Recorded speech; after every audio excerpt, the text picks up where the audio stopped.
Question I had was, how did you begin your career? So that's a great question. I was a student in West Georgia, and I was getting ready to graduate, and this was in 2008, 2009, and the recession kind of just hit, and there was not a lot of great jobs out there. I didn't know what I wanted to do. And so a professor recommended that I go to grad school.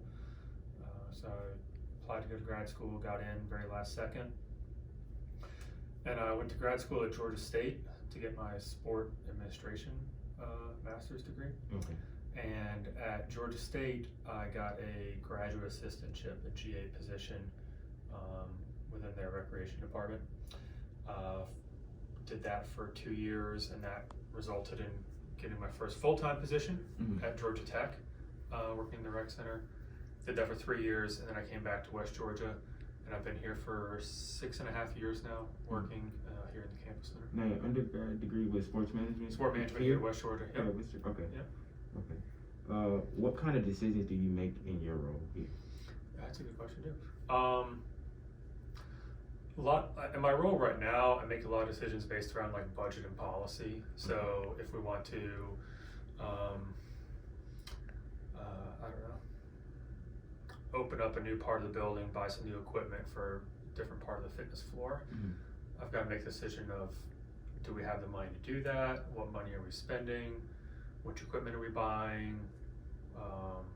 And then once it's on the floor, how are we maintaining it from a day-to-day operation standpoint? What are the rules and regulations around it? Are we going to let students interact with it in this way or that way? Is it, you have to reserve it, or is it just open to anybody? So I make a lot of decisions around like budget and policy. And then mostly, the biggest part of my job is just serving as the leader for the department. So not necessarily making the small, minute decisions about, hey, how many flag football teams do we want to have in the fall semester? That will be left up to somebody else. Okay. But I'd be the one in charge of working with that person to come up with, okay, what do we want the overall marketing strategy to be for our flag football season? How do we want to reserve the fields? How often do we want to play the game? Stuff like that, kind of the more like the larger picture stuff. Okay, everything just involving you, right? Yes, everything involving UREC, yes. Okay. Can you tell me the most difficult or frequent challenges you face in your role? It's a good question. I would say that, excuse me, the most difficult challenge is probably having people who I work with who are really passionate, really smart, really energetic about helping students, and not being able to say yes to everything, because there's just only a certain amount of money, there's only a certain amount of time in the day. So we got 2 people, they come to me and they say, hey, I want to spend X amount of money to do this one program to teach people about outdoor camping skills. And then somebody else says, hey, I want to spend X amount of money to do this program to talk about like why regular exercise is an important part of everyone's life. And maybe we don't have enough money to fund both of those programs. We kind of have to choose one or the other, or do like a hybrid of both of them. So that's probably one of the harder decisions I have to make, just from like a personal standpoint, because I want everybody to be able to kind of get everything they want. Right. And I know ultimately that some students may be more interested in the camping and not the healthy eating, or vice versa. So when you make those decisions, it's tough, because yeah, you're going to help out student A, which is great, but then you kind of know in the back of your mind that student B, you weren't able to help them that day, and you got to wait until the next day or the next week to hopefully do something for them. Okay, that's great. What are some common career paths in your field?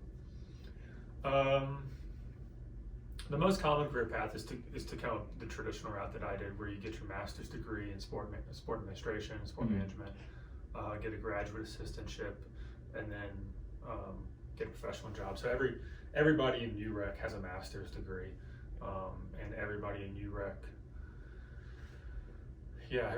had with the exception of one person, had a graduate assistantship at one time.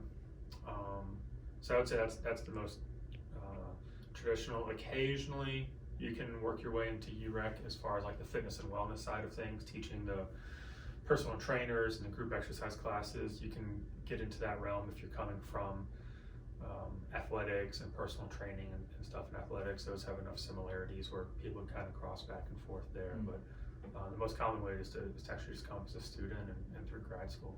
Now, most of the people, where did they go to grad school here? No. Everyone in UREC is went to grad school elsewhere.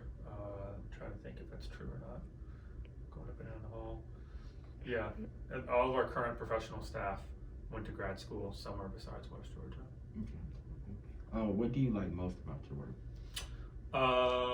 So it's a cheesy answer, but whenever I get asked that question, I always answer the same one. My favorite thing about my job is that I have no idea what I'm going to do when I come into work every single day. And that's really exciting because, you know, it really be something different every day? Every day, yeah. You never know what's going to, I mean, I can look at my calendar and say, oh, I've got a 9:30 meeting to talk about, you know, budget or whatever the case is.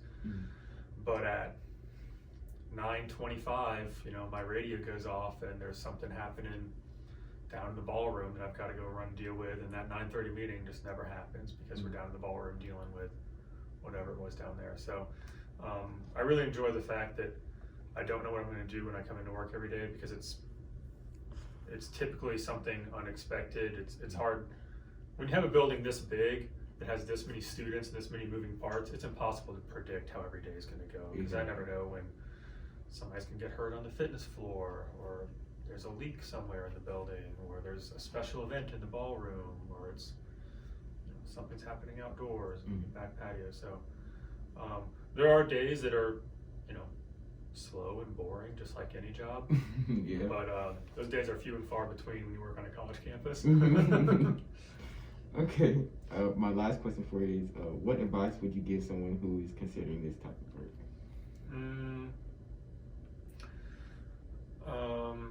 I think the most important advice, whether it's this type of work or just any type of work, is to, you know, everyone always says network. It's not what you know, it's who you know, blah, blah, blah. And that's all true. But I think that only kind of explains half of it. You can know all the people in the world. They're still never just going to randomly call you and be like, hey, do you want this $60,000 a year job? Like, nobody's just going to call you out of the blue and offer to you. Like, knowing the people is half the battle. Once you know the people, my advice is to have the confidence and have the aggressive nature to be able to ask for what you want. So say, hey, you know, I know this person who works for the Falcons. You know, that's great. Now you know somebody. That's a lot better than not knowing them. But that's not going to get you a job working with the Falcons. Now that you know them, call them and tell them, hey, I want to do what you do, or I want to work with you at the Falcons. Can you help me? What can you tell me about it?